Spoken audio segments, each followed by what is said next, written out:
Hi, we're here in Doral, Florida at the Hispanic Leadership Conference. I'm joined by Univision News politics editor Jordan Fabian and syndicated columnist and CNN contributor Ruben Navarrette. Guys, thanks for being here. Thanks. Thank you. I want to start off asking about Marco Rubio, who gave a speech this morning. Right. He seemed to change his tone a bit. What was your reaction? What were some of the highlights of his speech?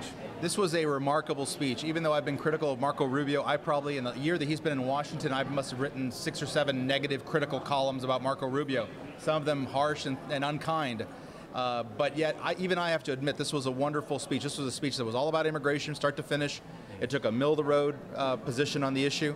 And importantly, for the very first time that I know of, Marco Rubio said out loud that there are members of the Republican Party, himself included, who have not done a good enough job of speaking out against ugly extremist rhetoric that's harsh and unfair to immigrants.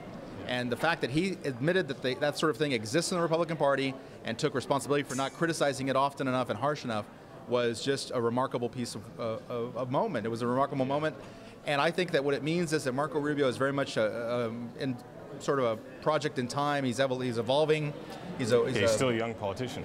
Yeah, he's very much got a lot more to contribute, I think, overall. And I think that one of the problems for him typically is he has been very afraid of this issue. If you are Marco Rubio, if you're a Hispanic Republican, you're terrified of the immigration issue.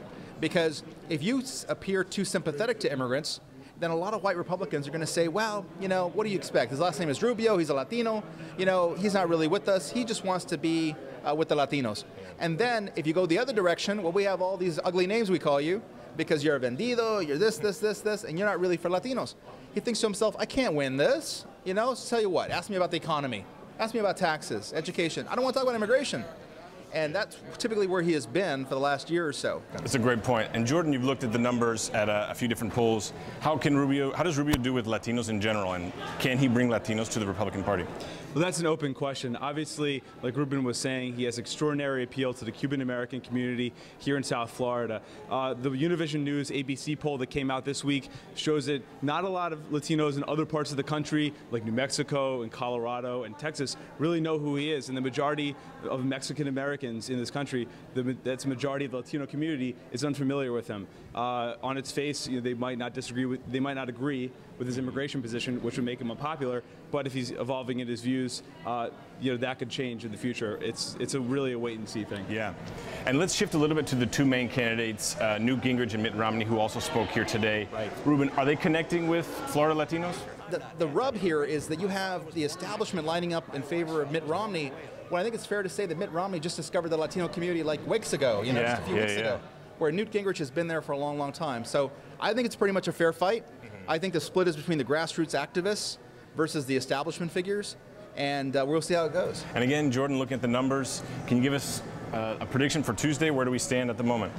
Well, Mitt Romney has a tremendous advantage with Cuban-American voters here in South Florida. He also is winning amongst Puerto Ricans, which are a key demographic in Central Florida. A new Quinnipiac poll that came out this morning showed Romney leading the overall race. So it really looks like, with the debate last night, he's going to take Florida. That can give him a huge momentum swing moving forward. The question is, though, in terms of the Latino vote, when it comes down to the general election, will a guy like Mitt Romney, who just discovered the Latino community yesterday, be able to appeal to the majority of Latinos in this country? Also, and where that stops, if Mitt Romney wins Florida and goes on to Virginia, where Newt's not on the ballot, and wins there, Romney will be very strong, but where he's going to meet his Waterloo is in the state of Nevada. When he gets to Nevada, which will be in short order, he's going to run across a different demographic. There you have Latino voters who are not Cuban-American. Those are Mexican-American voters. And those are voters who might be more inclined to vote with Gingrich than they are with Romney, because they don't like what Romney has done and the way he's behaved himself, first in attacking Rick Perry, and then in attacking Newt Gingrich, and coming off, yes, I'll say it here, anti-immigrant. Mitt Romney has rejected an image of being anti-immigrant, and now he's changing. Do you think he can change that in the last few days? And by the way, those comments were 100% pre-approved by Marco Rubio, who is, unbeknownst to me, apparently the sole arbiter of what's offensive to Latinos. So gracias, Marco. Yeah, he knows. Anyway, thanks a lot, guys. It was really interesting. It's going to be an exciting few days. Tuesday's the Florida primary. It's going to be an exciting few weeks after that.